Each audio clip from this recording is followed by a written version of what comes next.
Hi guys, and welcome back to Milk Mummies, the podcast where we share the unfiltered truths of motherhood and the real stories and real expert voices. Today, I'm joined by Olivia de Maigret, an experienced osteopath and women's health expert with a deep focus on maternal care. She co-founded 4Mamas to support women through every stage of motherhood, combining her clinical expertise with a compassionate, holistic approach. We're diving into the physical side of motherhood, the aches, the recovery, and the ways we can truly look after our bodies through pregnancy and beyond. Oh, Olivia, how are you?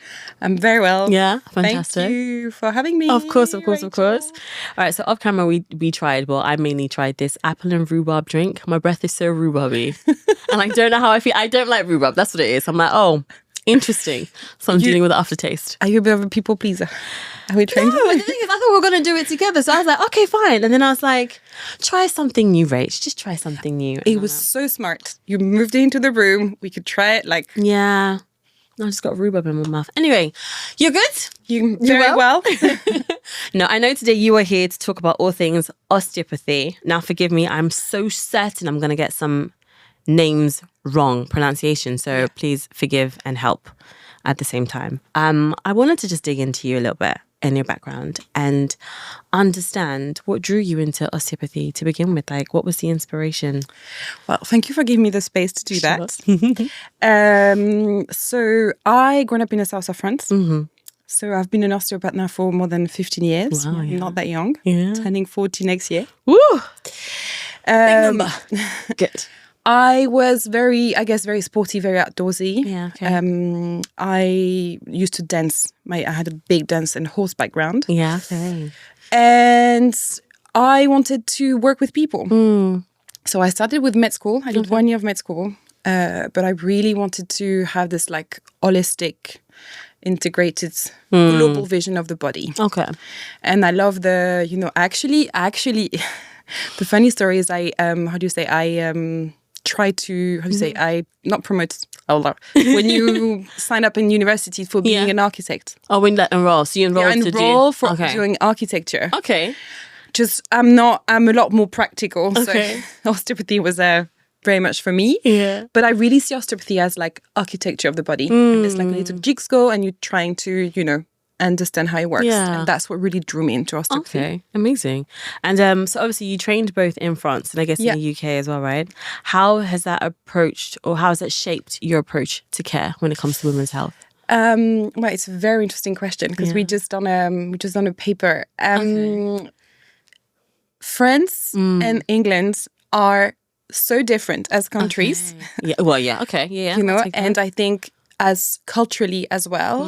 So the care system is also a bit different. Very different or a little bit, would you say? A little bit, very. Some things have little, something as very. Okay. They're very, like, in terms of women health, in terms of taking care, in terms of being responsible of the patient, I think they're very different. Okay, I think France is very, people really lean on their system. Okay. And I think it's really hard to lean on our saturated NHS. So this is why in terms of care, and NHS will have the limitation. However, something that has been so great in the UK is you have those birth center. Yeah. And I want to pay a little tribute to Michel Audin. I don't know if you know of him. He was an OB gynae that just passed away a few weeks ago. Okay. Actually, he was in his 90s. Yeah. An incredible man who actually brought back the idea of the birth center. Okay. Now it's a beautiful idea. On paper, but on practicality, it can be very challenging for women, and we need to respect that. I think, and I think there's a lot of things coming these days around birth and all of that, where women have extremely high expectation of themselves and get so disappointed just because they don't have a support to lean on. Got you. Yeah. Which I remember something we touched on. So for guys, you probably would have put it together by now, and I hope you have. But Olivia is co-founder of 4Mamas. And with 4Mamas, they very much focus on the mother and their journey prenatal and postnatal, and how they can, I guess, make sure that they're better prepared as much as they can do, with even though things can change on the day, etc., when it comes going into pregnancy and after. So with some of the things that you've just mentioned right now, what inspired you to co-found 4Mamas? What came with that? I think the word I was thinking is anticipation. Okay. Really anticipation. This is what we're trying to do with For Mamas. First of all was, I could say the gap, but I think it was my personal experience, my professional experience in my practice, seeing all of those women coming, wanted to have those births, but there was nothing to support them. It's not like there's nothing. Of course, there's NCT, of course, there's practitioner, but there was nothing for them to connect the dot. Okay.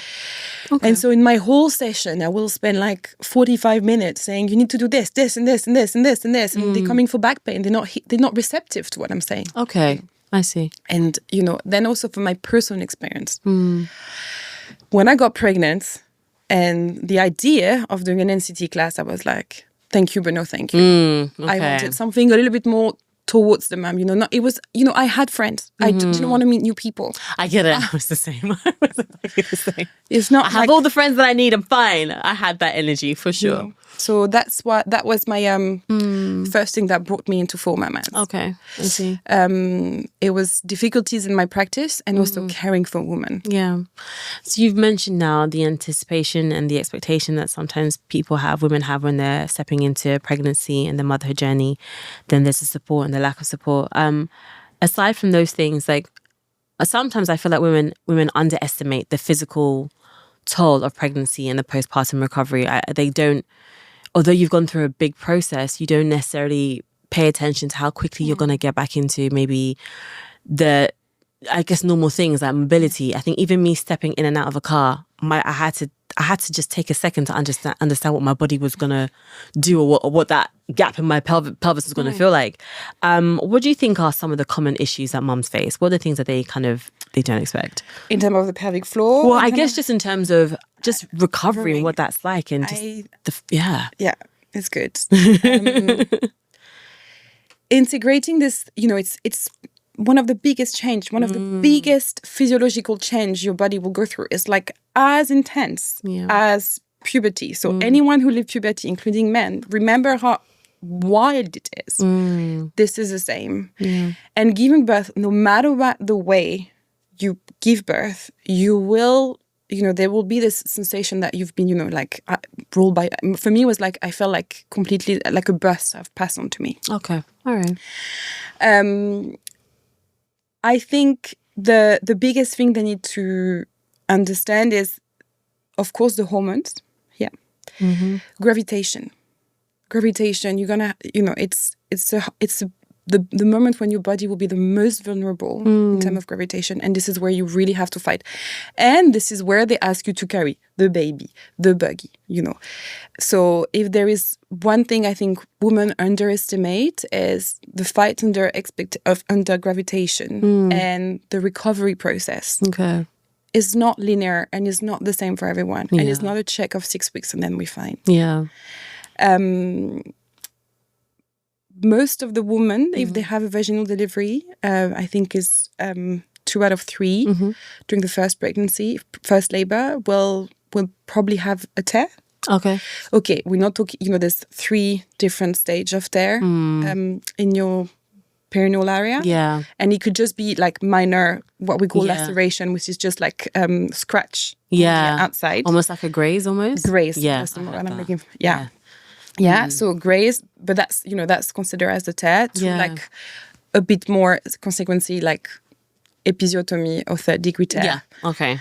Yeah, this is where we really need to pay attention and we really need to take recover on that. Yeah, okay. What does postpartum recovery really look like from your perspective? It's defined, it's individual, it's slow. Yeah. Okay. And I think that's one of the hardest challenge women will meet is we live in such a fast pace. Yeah.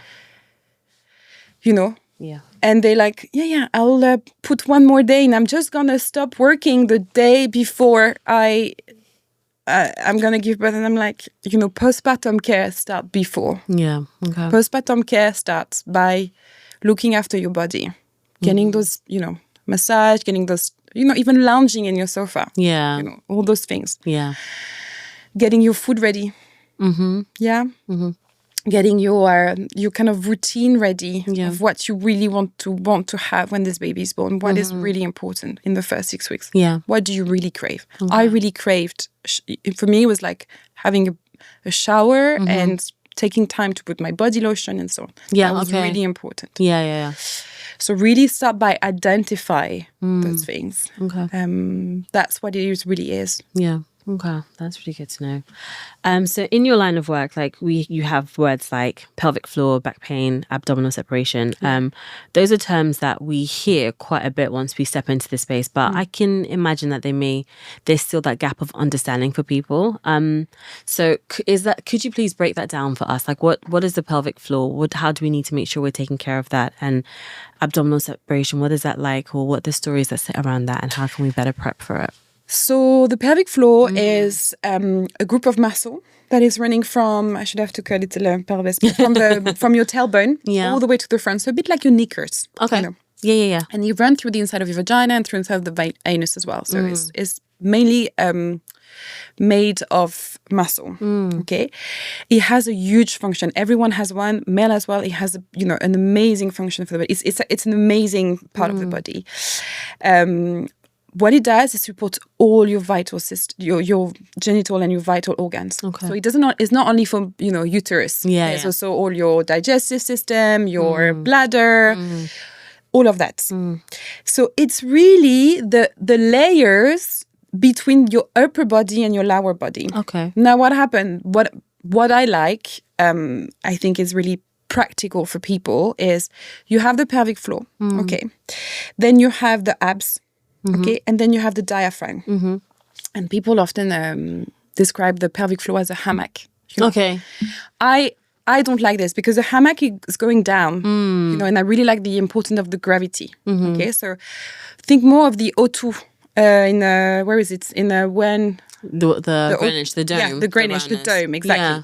So you have the dome of the diaphragm, the dome of the pelvic floor, and in between you have the abs. Okay. And this system all works together. Okay. Yeah. And it's gonna get strenuous through life. Yeah. So when you're a child, abdominal pressure, pregnancy, so not just vaginal birth, delivery, and after. Yeah. Okay. Yeah. And then things like abdominal separation as well. Like, if you could break that down, what does that sound like? So it's not like, hey, they just open. Everyone has all the abs are separated by something called the linea alba. Yeah. Okay. It's not like they attach and they separate. Got you. It's just a gap. After 36 weeks, most of the women will have this gap getting bigger and bigger. Okay. And when we have what we call multiple, we'll have multiple pregnancy because of the body memory. This gap can get also wider and wider. Okay. It's actually as important as the integrity and the health of the pelvic floor, whether you had tear or not. Okay. Abs is extremely important because the abs, they're attaching to the pubic bone. Okay. And what attached to the pubic bone is also the pelvic floor. So if you don't have the capacity to work well your abs, your pelvic floor will feel that. Okay. And if you don't have a diaphragm that you understand how it works and connect with your pelvic floor, you're basically working in the wild. It's just working. Most of the women I see, and this is why it's so great to see them pre-birth. Most of the women, they don't really understand and connect the abs and the pelvic floor. Yeah. So it's not like they're like, oh, my pelvic floor is bad, or it's just they don't understand this connection. Once they have understand this connection, it's a very different story because then you can integrate what you take in the clinic away in your gym, in your Pilates session. I didn't even know if I ever really knew that they were that connected. So first of all, thank you for the science lesson right now because that was great. I don't think I knew that they were that connected. I'm trying to be fair to myself right now. So that's great to know. I think anything that I know I've learned about abs is because of working in the gym with my PT and then understanding a bit better in terms of, I guess, I can't pronounce these words, but the diastasis when that happens. Fine. But I didn't think I ever connected that to your pelvic floor. And what happened is when you breathe in, what happened is your abs, your diaphragm goes down to get the air in the lungs. You know, the ribs goes up, but the abs, the diaphragm goes down, right? Yeah. I know that from the music. So yeah, exactly. Yeah. Same with the pelvic floor. The pelvic floor relaxes. Okay. And it's when you breathe out that you squeeze in and up your pelvic floor. Okay. Okay? So when you're in the gym, you need to really lift, elevate. This is a great word. Elevate, lift, squeeze your pelvic floor, your back passage, your pee passage. You lift it up. Okay. And at the same time, your abs goes in. You know? So when you breathe in, you get the air in the stomach. And when you breathe out, you blow the candle. Yeah. Everything, like if you had the trousers a bit too tight. Yeah. And you lift everything up. Oh, okay. If you start doing that on the tube, it's already a great deal to do for your body. Because after that, your brain integrates it. And when you are doing a squat or when you're in... the Pilates exercise or the bar class, you actually use it normally anyway. Okay, good to know. Thank you for the tip. How soon after birth should moms consider seeing an osteopath or a women's health specialist? As soon as they can walk. I think I saw my colleague at a week. Oh, yeah? Okay, wow. Yeah, I saw him at the time. It was thank you so much, by the way. I saw him a week after. Okay. Yeah. Okay, I seem so comfortable. Yeah, it's and then in terms of women's health, in terms of internal checkup, usually 6 weeks. Okay. That's what the internal. But diastasis, all of that can be checked a bit before. Okay, all right, good to know. I know you've just said as soon as you can or you're comfortable to. I guess for the moms who may not be able to access that straight away, what are the small supportive things that they can do on their body daily if they can? This abdominal breathing. Okay. I will say do this abdominal, do those big breaths where you connect. It's the best thing you can do because what it does is not just about like it's going to get stronger and like the tone. It's about connecting your brain with your body. And that will really help. This is how I should say it. It really help getting your uterus back in. Okay. So when you feel, I always have this patch of fat. It's not that. Sometimes it's because you haven't fully contracted back. Okay. So that's what I will do. Yeah. All right. That's and it's not avoid lifting. It's avoid lifting more than your baby weight if you can. Okay, I see. Okay. I remember hearing that. What's a good way to help moms reframe self-care as essential and not indulgent? Because I know sometimes there is this element of guilt of prioritizing your own health. Or like there's plenty of time for that. Just concentrate on baby or just concentrate on things at home, that sort of thing. But for those who are trying to make sure that they're getting a better balance between time at home, time with baby, those responsibilities, and then looking after themselves, like how can they reframe self-care as essential? Get to know yourself. Yeah. Don't be shy to do a bit of therapy before birth to understand. Yeah. If you have access to that. It's a huge transformation. Becoming a mom is also like resolving your own trauma, working, just get to see a therapist. Yeah. That's number one. And I think is, stop challenging yourself. But really, stop. The challenge is only you. Pressure is only you. Yeah. Okay. And also, I think maybe reframe what is self-care. It's not, I have to do this like scrub and I have to put the body lotion, It could just be like sitting. It's cool. I think it's really important for them to understand what self-care means to you, what it looks like to I remember don't know if you remember 2 or 3 years ago, the self-care word was really out. Yeah. It was such a big thing, And I was feeling like, oh my God. I'm like a high achiever. So I was like, oh my God, I'm not doing enough.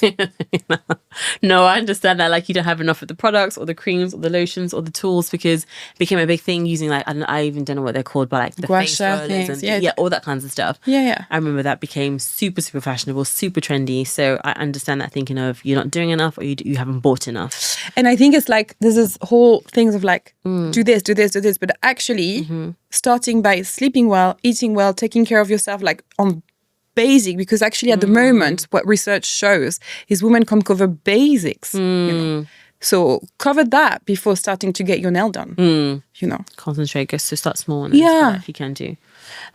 With the work that you do, you've definitely built a trusted network of professionals and therapists and trainers and things like that. What role does community and collaboration play in maternal health from what you've seen so far? And I think we just had this conversation just before. I was listening to this podcast on my way, Happy Mommy, Happy Baby, and she was interviewing Michelle Kennedy, the founder of Peanut app, which I think is a great deal. It's great because, you can find someone near you and then, it becomes your buddy. And I think it's like this whole thing of like, we're building a community. We want to, find your village. What does it really mean? And I've always really value the human connection. Yeah. And what we do with 4 mamas, those antenatal classes, retreat, they are in person. And, forever, if I have an investor, I would say, oh, no, I would be like, the human connection is really important. Yeah. And I think so when we speak on terms of community, this is it. So find your community within your limits. At the moment, I live in central London in a flat. I know the name of most of my neighbor. We're 7. We all know each other. I've knocked on door of my neighbor because I needed some paracetamol and I was alone with my kids. I've helped the lady and I actually take her bin every day down because she's a bit older. So I think this is where community starts. Yes, yes, it's harder than ever because we are very lonely, but it's also not. Go back to basic. Knock on the door of your neighbor. She will be delighted. And then in terms of community expert, what we built with 4 mamas is this strong intermediate layers between experts. Okay. So when you come and have a consultation with us, it's a time saving and we connect you with the people that serve you. It doesn't serve us. It doesn't serve someone else. It serves you. Okay. And I'm actually like the fully true product. I had a second birth in NHS and I was so lucky that on that day, the OB, I ended up having the OB. The OB on the wards was one of the 4 mama OB. It's amazing. And the second day after was another one. Okay. So, I... Connected. Connection is knowing someone, having seen them before, touching them, seeing them, so it feels familiar. This is what I think it's important. I see. Okay. I guess thinking about bigger picture, the bigger picture of 4 mamas and with the work that you do as well, like with the types of people, because I know diversity and inclusivity is very, very important to what it is that you do for sure. How do cultural attitudes towards women's health impact their recovery and care? Like, are there differences that, even taking it maybe from France and the UK, have you noticed differences between that approach, like looking at women's health and the support that they get? I think, Sophie, I wish you had Morgan because it's women returning to work. She has a number, I can't exactly remember, but I think it's 1 out of 4 women that drop the job. Okay, I see. Okay. Yeah. And I think, those high-ranked jobs, we will always take care of those women because it's too important, too expensive for us to lose them. Got you. Okay. But I think, those one either in between or, like they're not CEO or they're not, but they are still extremely useful to the companies. This is the one we need to protect. Okay. And I do feel like, when I hear my pal in France, it's different. Yes, they have a shorter paid maternity leave. Okay. It's usually 3 months. I mean, the statutory one in the UK is 6 weeks. And they take shorter leave, but they don't get undermined. Their identity as a working mom is there. And, the care is really, people really do, they do have support. They have financial support. They have open hour support, Okay. And I think that's one of the biggest things we're trying to work on with 4 mamas is making sure that we can tackle those angles so women who are working can go back because, single mom will need to go back to work, all of that. Yeah. This is where I think we are. Okay. So there's perhaps differences that you see there. Okay. What do you wish every mother knew about their body and health before they gave birth? Because I know you are so big on prepare. Yeah. If you're planning your wedding for 2 years or you're planning to renovate your house for however long, it should have that same energy. I know you always have that attitude when it comes to prep. what would I said that your body has an amazing capacity of adaptation. That again is like puberty. So you're just going through a phase. You're not like getting worse because like I'm gonna have stretch mark. You're gonna pee on yourself. It's been a year, and I've breastfed for I'm breastfed for a year. Yeah. Okay. I have the whole. Remember, guys, I had the whole. What it does, I'm looking into research. When you breastfeed for a long time, I'm just you're losing a bit of muscle mass, and I think there's so many women that after they've been a mother go back and get stronger. Okay, so prep your body, embrace this. Prep your mind, prep your body, prep your crew, your crew. Nice. Okay, and then there is a bit of like, yes, patience and resilience. It's not always fun, but it's also super nice, And after that, know that you have opportunity. Your body is amazing and have amazing resources. Yeah. And you can really get stronger. I agree with that. I fully As an advocate of the pelvic floor, I will say, get on it. There's no embarrassment because not often, but I've seen in clinic a lot of women that actually... They will have never said, they will have never talked about it. Okay. They probably had, issue before. Or they probably had no clue. If I tell you that you have to go 7 to 10 times a day to go to the bathroom to pee, would you know that? No, I've never counted. I've never taken stock. Well, that's the first one. Start by counting. Between 7 to up to 10 times is fully normal. And thinking that the less you go, the better it is, so wrong. It's like a myth that is so wrong. Yeah. Yes, it's a muscle, but the bladder is not a muscle. And the more you stretch it, the more it becomes unstable. Okay. So actually, going 7 to 10 times, drinking frequent water is one of the kindest things you can do for the pelvis. Okay. And move. Okay. Move. Move, hydrate. Two key things. Move. That's great. Okay. You have a acting, dancing background, but I'm a same. I'm a hands worker. But most of my friends work on the computer. Yeah. All of this is seated, congested. Yeah. Move. No, this is good. Move the lymph, move your heart, move your oxygen, everything. It's basic, but it works. Yeah. Some of the old things are true for a reason. No, I get that. I'm rubbish at drinking water, but I think since having baby and also because I was breastfeeding and things like that, my hydration was such a big thing for me. I had to really, really push myself. I mean, give me a bottle of Prosecco. That's a very, very different story. But give me a bottle of water. I'm like, oh my gosh, it's taking ages. So I've definitely had to switch my thinking around that. But I think that's great advice. Just move and hydrate more. This basic, and we can all do that.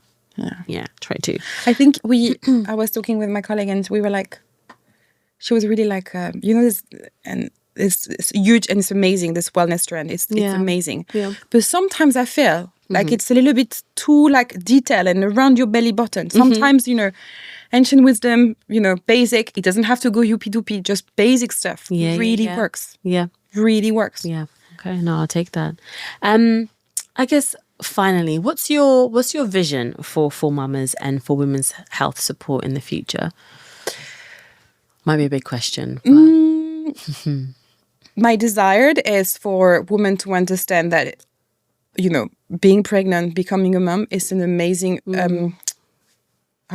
rich journey. Yeah, I agree. And it's very exciting. It's very transformative. And I really want for mamas to be this...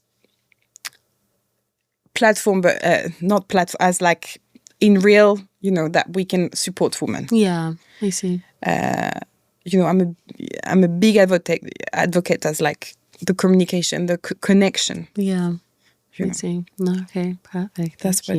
Yeah. And all things for you yourself as well with your osteopathy. I knew I was going to mess up that word. This word has been stressing me out since prepping for this podcast because I can't. Me and medical terms are the worst. But when it comes to you and your practice, what do you want to see more of, or where do you want it to take you when it comes to you and your patients? Yeah, where do you want that to take you? What do you want to see more of? I'm going to return the question and say I'm very grateful because I feel in a very in a very good place right now. I think I'm turning 40 in a year, and I want to look at, it's my 10 years to set up up to my 50s. But in terms of my practice, I'm very grateful. I have an amazing person working with me, Aurore. I'm very grateful I have Morgan for Four Mamas. We are very different, but we have each other. We're talking about this community. I don't have thousands of people, but I have Morgan. I'm not very close to my mom. I found, and it's this is very fulfilling for me. And I think I want to be sure, I stay this osteopath that, humble, down and, caring about the patient. I think I care. Most of my patients have my numbers. And, I like that. I sometimes I spend more time with some people, and I'm known for running late. I'm the 10 minutes late practitioner. But, I don't mind because I care. So if someone needs 10 minutes, and if I need 10 minutes between you and the following one, trust me, let me have them, because I will be a better practitioner. I hear that. So this is where I want to be. Amazing. No, thank you so much for your time today. And I love that.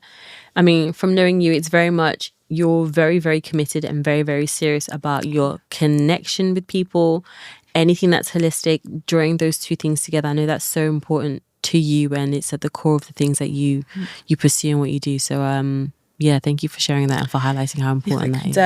Give one last advice to women is be practical. When you think of your pregnancy and postpartum, be practical. They come into my practice and they're like, why don't you ask me if you have stairs? Because when you're going to have to go 3 times a day with the buggy, you want to know if you have a lift or not. How you going to, I'm trying to anticipate. Be practical.